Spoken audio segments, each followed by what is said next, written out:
Gordon Hayward shared a detailed blog post on Wednesday evening, illuminating what the past 2 weeks have been like since his horrific ankle injury in the Celtics season opener. From the start of the fateful play under the basket to the beginning of his post-surgery recovery, Hayward chronicles the series of events with his first-hand perspective. On his thoughts immediately following the injury, it was like once my brain figured out what had happened, I was hit with shots of pain. The training staff came running over to me super fast, but however long it was, 3 seconds, 5 seconds, I just remember sitting there, looking at my foot the wrong way, and it felt like an eternity. Dr. Ronek, the Cavaliers' doctor, braced me as he explained that they wanted to try and pop my ankle back into place. I held on, and the moment they did it, there was just a massive shot of pain, probably the most pain I've ever felt in my life. On the second half of the game against the Cavaliers, that felt like the longest half of basketball ever. Everyone was trying to console me, and tell me it was going to be okay. I knew they had good intentions, but all I could think about was the anxiety and stress running through my head. I was wishing there was something I could do that could make it feel better, that could make it get healed magically. My thoughts started to go to a very dark place. On the first night in the hospital, Robin met me at the airport and rode with me in another ambulance to the hospital. That was good, just to see her and have her there. Coach Stevens, his wife Tracy, and our assistant general manager, Mike Zarin, followed the ambulance and stayed with us while we checked in.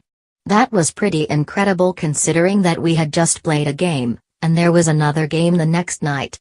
It's not like they could do anything for me, and it was 2 o'clock in the morning or something like that. But they stayed for a bit just to make sure we were okay. On the doctor's assessment, the initial diagnosis from the doctors was pretty good. If you were going to have a horrific leg injury, this would be the one to have, they basically told me. As bad as it looked, they said I'd have a full recovery if the surgery went well. On his procedure, they prepped me and gave me the anesthesia. When I woke up, I was super groggy, and my foot was throbbing and heavy, with a huge wrap on it. It was 5 o'clock in the morning, and all I wanted to do was sleep, but I remember calling the nurse. When she walked in, I asked, "How did it go?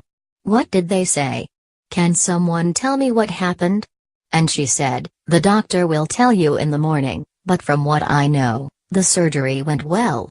You should try to get some sleep." On his daughter's reactions upon arriving home, the girls both lit up when I got back from the hospital, but they were confused by what was on my foot.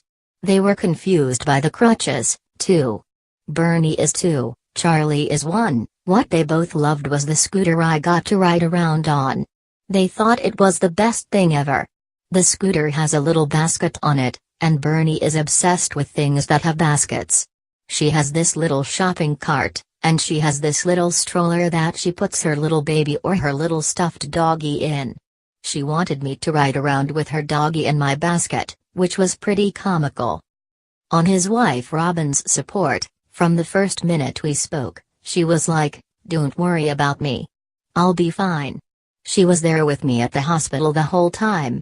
Ever since I've been home, she has been a superstar as far as getting me everything that I need, dealing with everyone, trying to update them about what's going on.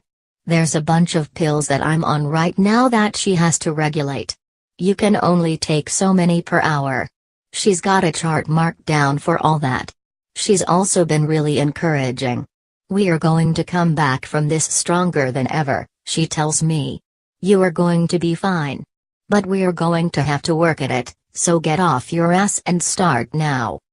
On the support from fellow Boston athletes, I've only been in Boston a short period of time, so to have the Red Sox and Patriots players share videos and messages wearing my jersey was just incredible.